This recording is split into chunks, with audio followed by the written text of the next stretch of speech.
guys, it's your girl Jasmine and welcome back to my channel, or welcome to my channel if you guys are new. Too many times, my love, it makes it feel like nobody else.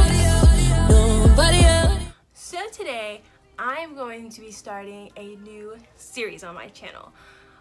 Hoping, keeping my fingers crossed that I can keep up with this series and I can keep coming up with ideas for you guys. But my series, if you read in the title, is going to be Financial Fridays. So every Friday, hopefully, I'm going to be uploading a video for you guys on anything financial based. So whether that's about getting a job, about spending money, saving money, really anything. I have a couple of ideas in mind, but definitely if you guys have any requests for any like financial videos, leave them in the comments down below. I also kind of want to do like college-based kind of finance videos because I am in college. I don't live on campus, but I am in college and I understand the broke struggle. I am going through it right now. But I want to help you guys as well as help myself to kind of get on this financial journey. I know I did the video about Happy Planner and using the budget planner like insert in it. Update on that, I haven't really been keeping up with it. I've been trying, but I need to get back into it and kind of get a better feel for how I want to do my budget and my finance and everything. But like I said, leave any comments down below of any suggestions for financial videos you want to see on Fridays. I will definitely do those for you guys. I'm very excited about this series, and if you are too, give this video a thumbs up, subscribe to my channel down below, hit that notification bell, and follow my social media. It's linked down below. Without further ado, let's get started. You can tell by the title of this video, my first video for my Financial Friday series is going to be hotel versus Airbnb. So I thought of this idea because I have stayed in both a hotel and I have stayed in Airbnbs. Now, I kind of know, I don't know everything obviously, but I have seen some of the major differences between the two in prices and quality and everything.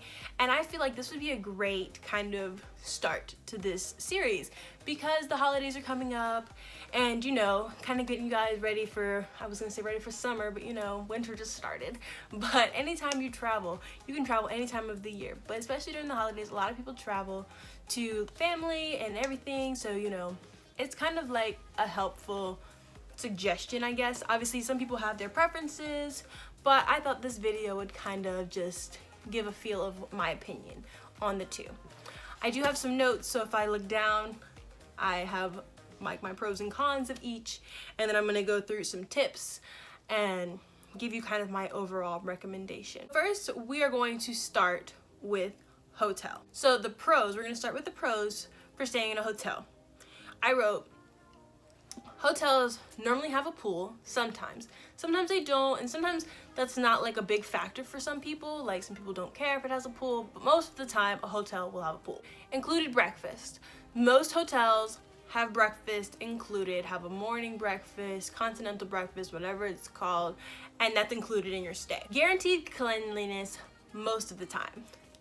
Now this is, if you saw my video on my worst hotel experience ever, that was not clean.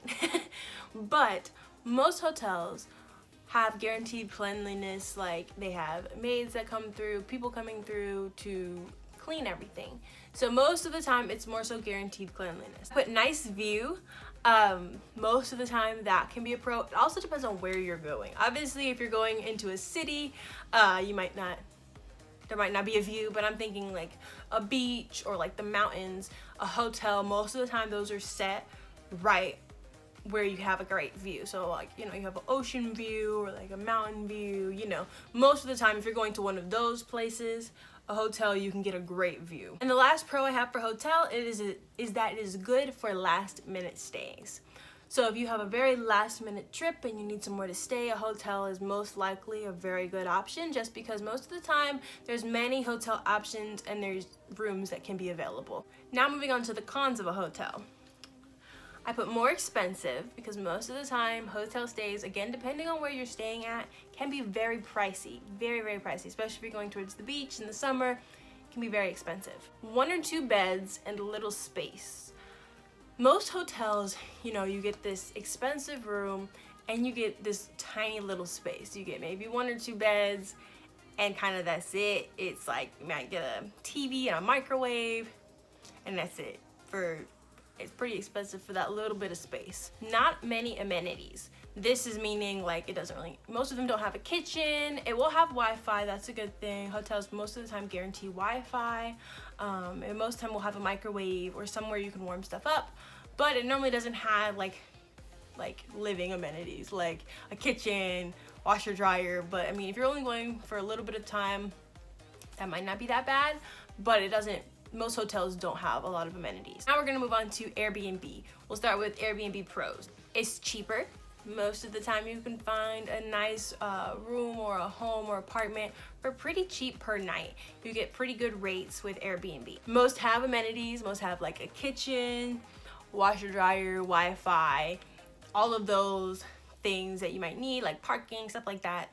Most of the time at Airbnb, depending on where you're staying, depending on what you pick, will have those amenities. Can be apartment style and can give you a home feel. So if you're one of those people that like when you go on vacation, you gotta wanna feel like you're at a home away from home, Airbnbs are really good for that because it's like you can get an apartment, like a 1 or 2 bedroom apartment all to yourself, or you get a house, you know. It's a lot to choose from and it really does feel like you're in a home, but it's obviously not your home, so it's kind of like, ooh, fancy. You have a help or a guide in the area. Most of the time, the person that is hosting your Airbnb, if they are not there with you, they are at a very close distance to you or a phone call away. You can ask them any questions about, you know, what's good to eat around here, what's good to go to, are there any shows or anything, and they can help you.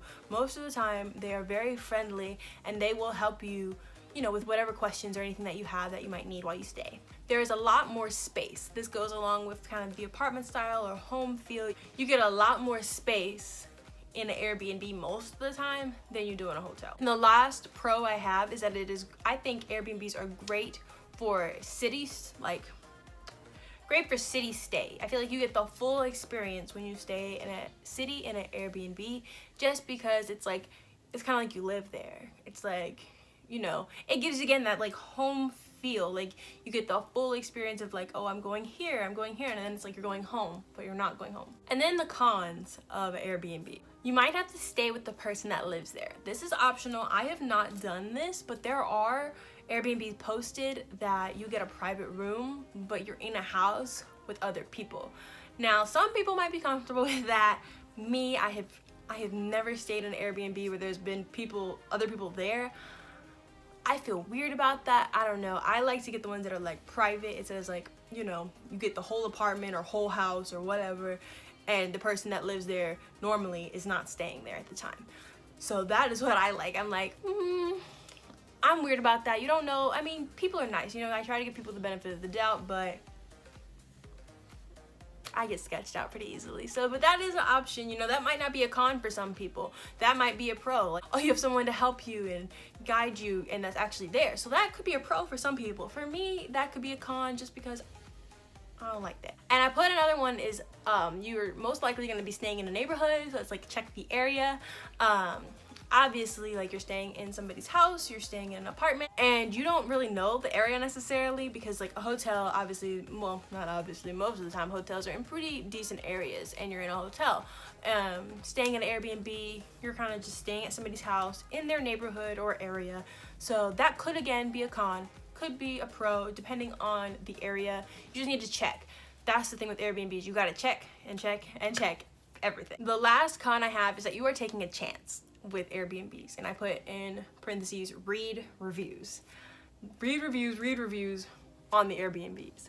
Definitely, because most of the time people will be very, very honest about their stay at an Airbnb, and they will let you know, because you're taking a chance, you're going into somebody's house and you're staying there. So it's kind of like you're taking that chance, which again, might not be a con, but I put it in cons just because it's like you have to read reviews, have to do like a little bit more research because you have to be safe. So for kind of overall, I put that hotels are better for shorter stays in my opinion, and Airbnbs are better for longer stays. But Airbnbs can be good for shorter stays as well.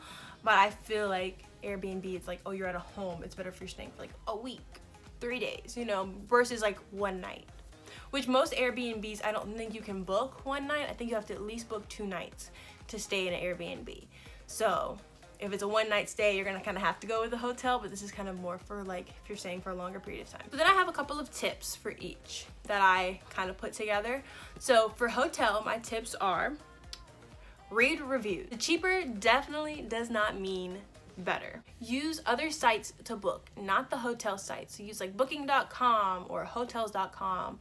Use those sites because they can give you better deals. Bundle your hotel with your flight. If you're flying somewhere, you can bundle your hotel stay with your flight, and it might make both of them cheaper because they'll, on those websites, bundle them together for you. And the last tip for hotels is to read the details on the specifics of the room that you're going to be booking so that you make sure that they have what you want or what you need when you're staying there, like the amount of beds or, you know, shower, Wi-Fi, stuff like that, the basic stuff, because sometimes you don't think about that, but sometimes they might not have it. And now my tips for staying at an Airbnb.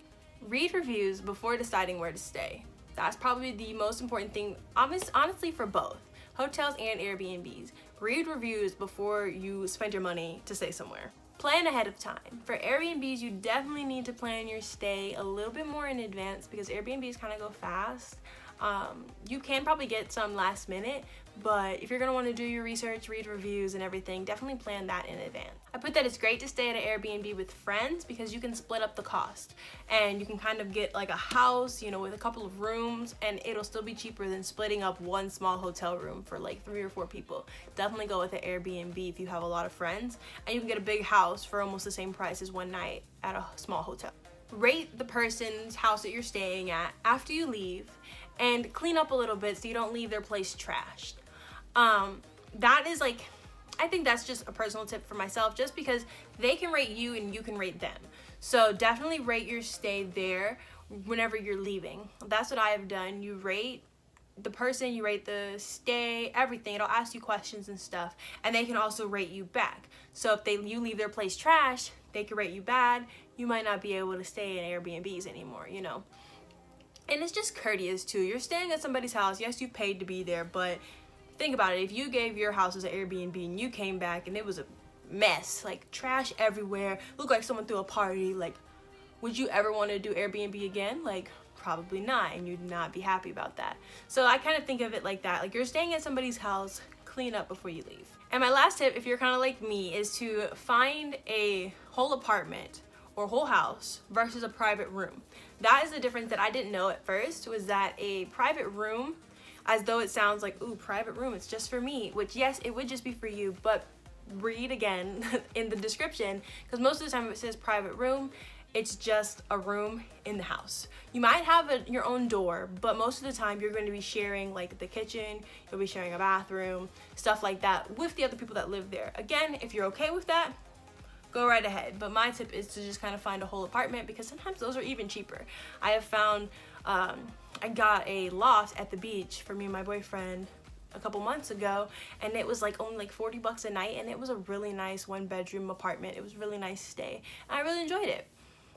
So overall, I would prefer Airbnbs over hotels if we're talking about longer stays. Obviously, if it's one night, you kind of have to go with a hotel or stay with somebody, but when it comes to the price and everything, if you are willing to do the research, if you are willing to put in that time and that work and plan ahead, I would definitely say go for an Airbnb. If you're staying by yourself, that's something I didn't put in, I just thought about. If you're staying by yourself, that's up to your discretion. This is kind of more if you're staying with a bunch of people, or if it's like you and your significant other, or, you know, a group. If you're staying by yourself, I would say maybe do hotel. For like, I don't know. I mean, you could do an Airbnb by yourself, but I don't know. That's just kind of my thought. Like, maybe do a hotel if you're by yourself. It also depends on the money, but I prefer to do Airbnbs. That is just my personal preference and kind of my pros and cons and my tips for each. So neither are bad. I wouldn't say hotels are horrible or Airbnbs are horrible. Now, you might get bad of both. I've gotten bad hotels. Luckily, I have not gotten a bad Airbnb yet, because I do my research and I read those reviews. So that's just kind of my tips for you guys. I hope you guys enjoyed this video. If you are excited for this series like I am, give this video a thumbs up, and like I said, leave comments, video requests for me to do for my Financial Friday series. I will see you guys in my next video. Bye guys.